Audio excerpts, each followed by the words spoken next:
اني ممكن واحد زي مايكل يعمل العمل ده فين؟ ممكن يعمله مع البوذيين مش هيحصل له حاجه. ممكن يعمله مع الهندوسيين مش هيحصل له حاجه. ممكن لو وقف وسط ملحدين وكلموا عن المسيح مش هيعملوا حاجه، لكن المسلمين لا. احبائي في مصر والعالم كله، تحياتي من قناه الصوت الصارخ. معكم دكتور وديع رؤوف. ندافع عن كل انسان مظلوم، مؤمنا كان او ملحدا.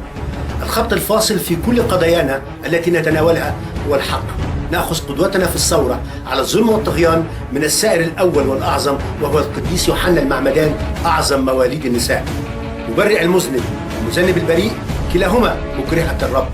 من فضلكم نطلب دعمكم بالمشاركه بالقناه وتفعيل زر الجرس. دمتم في رعايه الله. دكتور وديع رؤوف. مساء الخير احبائي في مصر والعالم كله.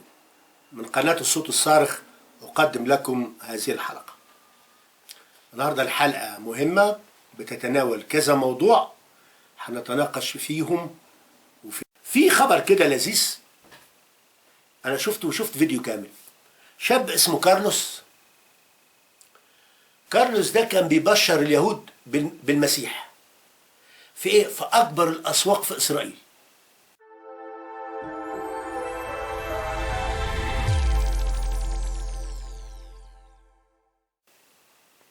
يعني وقريب منه كنيس يهودي واقف بيبشرهم بالمسيح.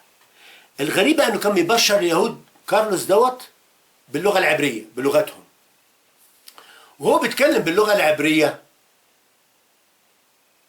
شبه حاجتين، سبحانك يا رب. شبه برفض اخوة يوسف لاخوهم، لانه كان متفرد لما حقدوا على اخوهم ورفضوا يوسف. شبهوا برفض اليهود ليسوع المسيح، ورفض رجال الدين وقيافة ورؤساء الكهنة للمسيح. شبه الاثنين. اخوات يوسف لما رفضوه شبههم برفض الكهنة ورجال الدين القيافة برفضهم للمسيح. وشبه اخوات يوسف لما راحوا لمصر وشافوا يوسف وما عرفوهوش، لكن يوسف عرفهم، ويوسف اللي افتقدهم. شبهوا بالمسيح اللي هم اليهود مش معترفين بيه زمان وما عرفوهوش، وافتقاد المسيح لليهود في آخر الزمان وفي ملء الزمان، وهو اللي افتقدهم وعادوا إليه. فربط الاثنين، نكران اخوة يوسف ليوسف ونكران رجال الدين والفريسيين للمسيح، دول ببعض. وعودة يوسف لإخواته وإيمانهم بيه والسجود ليه بافتقاد المسيح لليهود في آخر الزمان وإيمانهم بيه. كمان قال لهم إن العهد القديم كان بيختم أو بيضحى بدم الحيوانات، بدم الخرفان. أما العهد الجديد فختم بدم المسيح المخلص. الحقيقة كارلوس عمل ده وكان مقنع للكثيرين، وفي كثيرين من اليهود قبلوا المسيح على ايديه. لكن السؤال اللي هنا اللي انا بحاول اساله، هل يقدر حد مسيحي في مصر انه يبشر المسلمين في العتبة او في الحسين او في منطقة الازهر؟ هيحصل له ايه؟ هيتمسك وهيتضرب وهيتسحل اكيد طبعا. طيب لما نقول ان ماركوس الناس وقفت وسمعته وفي منهم من اتبعوا، محدش يعتدى عليه ولا حد ضربه، لان ده نقاش ممكن يترد عليه بنقاش.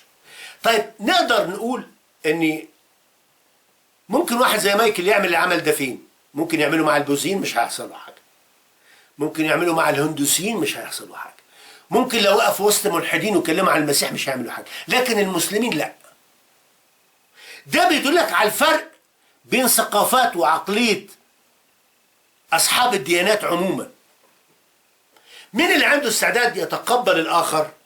مين عنده سماحه تقبل الاخر وتقبل الفكر الاخر وتحليل الفكره، ومين اللي قافلها ضبه ومفتاح، والرد عنده بيكون بالعنف فقط وبدون الحوار.